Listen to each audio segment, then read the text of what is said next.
Hi friends, welcome to village வீட்டு விருந்து. இன்றைக்கி நம்ம வில்லேஜ் வீட்டு விருந்தில் சுவையான காரசாரமான ஒரு வெண்டைக்காய் புளிக்குழம்பு தான் பார்க்க போகிறோம். வாங்க எப்படி பண்ணுறதுன்னு பார்க்கலாம்.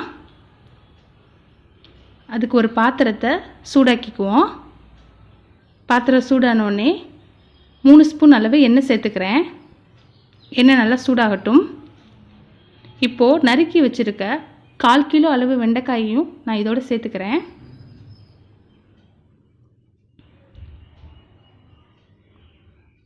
கால் இன்ச் அளவு கனத்துக்கு நீங்கள் வெண்டைக்காயை கட் பண்ணிக்கோங்க.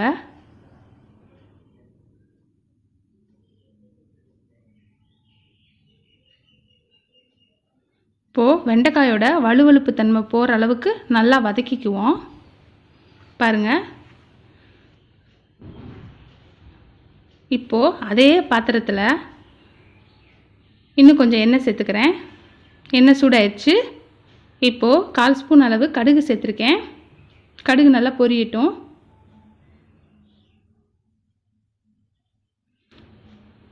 இப்போ கொஞ்சமாக உளுந்து சேர்த்துக்கிறேன்.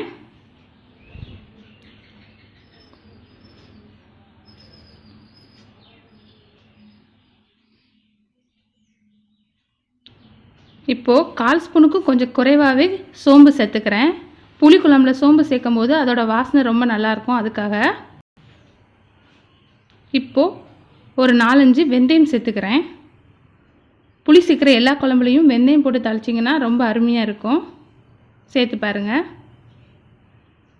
எல்லாமே செவந்து நல்லா பொரிய ஆரம்பிச்சிருச்சு. இப்போது நறுக்கி வச்சுருக்க ஒரு பெரிய வெங்காயம் சேர்த்துக்கிறேன். நீங்கள் பெரிய வெங்காயத்துக்கு பதில் சின்ன வெங்காயம் சேர்த்திங்கன்னா இன்னும் ரொம்ப சுவையாக இருக்கும் குழம்பு. கீரி வச்சுருக்க 3 பச்சை மிளகாய் சேர்த்துக்கிறேன். கொஞ்சமாக கருவேப்பிலை சேர்த்துக்கிறேன். எல்லாத்தையும் சேர்த்துட்டு நிறம் மாறுற வரைக்கும் கொஞ்சம் வதக்கிக்கலாம்.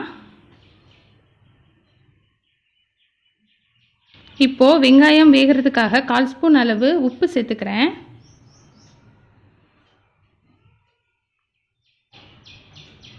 இப்போது நறுக்கி வச்சுருக்க 2 சின்ன சைஸ் தக்காளி சேர்த்துக்கிறேன். ஏன்னா நம்ம இதில் புளி சேர்க்குறதுனால தக்காளி கொஞ்சம் குறைவாக சேர்த்துக்கோங்க. எல்லாம் சேர்த்துட்டு நல்லா வதங்கியாச்சு. தக்காளி இந்தளவுக்கு நல்லா மசிய வதங்கிருச்சு.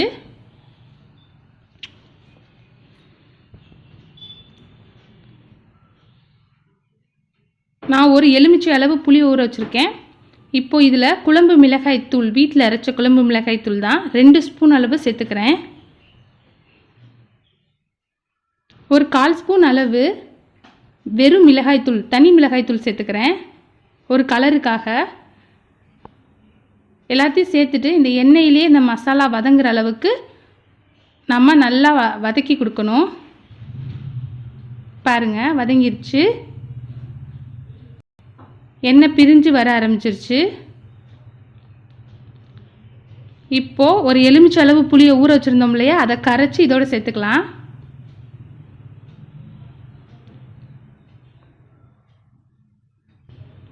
எல்லாத்தையும் சேர்த்தாச்சு.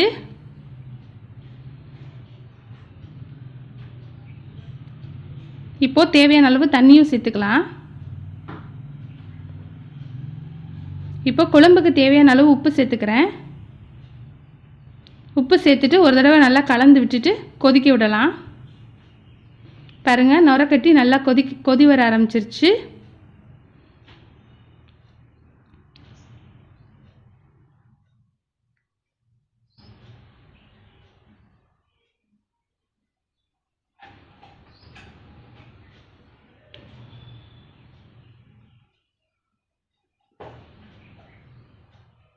நல்லா கொதிக்க ஆரம்பிச்சிருச்சு. ஒரு 5 நிமிஷம் ஆயிருக்கு.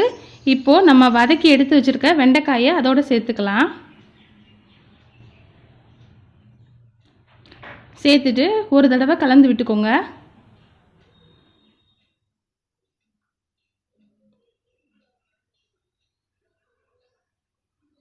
குழம்பு நல்லா கொதிச்சு வெண்டைக்காய் வேகட்டும். பாருங்கள், நல்லா வெண்டைக்காய் வெந்து கலர் மாற ஆரம்பிச்சிருச்சு. இப்போது 1 ஸ்பூன் அளவு பச்சரிசி மாவை 1/4 கப் தண்ணியில் கரைச்சி வச்சுருக்கேன், அதையும் இதோடு சேர்த்துக்கிறேன். இந்த மாதிரி குழம்புல நீங்கள் தேங்காய்க்கு பதில் பச்சரிசி மாவு சேர்த்து செஞ்சிங்கன்னா 2-3 நாள் ஆனாலும் குழம்பு கெட்டு போகாது உங்களுக்கு. பாருங்கள், தேங்காய் சேர்க்காமையே நல்லா எண்ணெய் பிரிஞ்சு தெளிஞ்சு சூப்பராக குழம்பு ரெடி ஆயிடுச்சு. இதே மாதிரி நீங்களும் உங்கள் வீட்டில் ட்ரை பண்ணி பாருங்கள். எப்படி இருக்குன்னு கமெண்ட்டில் சொல்லுங்கள். பிடிச்சிருந்தா நம்ம சேனலை சப்ஸ்கிரைப் பண்ணுங்கள். உங்கள் ஃப்ரெண்ட்ஸ் அண்ட் ஃபேமிலிக்கு ஷேர் பண்ணுங்கள். மறக்காமல் பக்கத்தில் இருக்க பெல் பட்டனை கிளிக் பண்ணுங்கள்.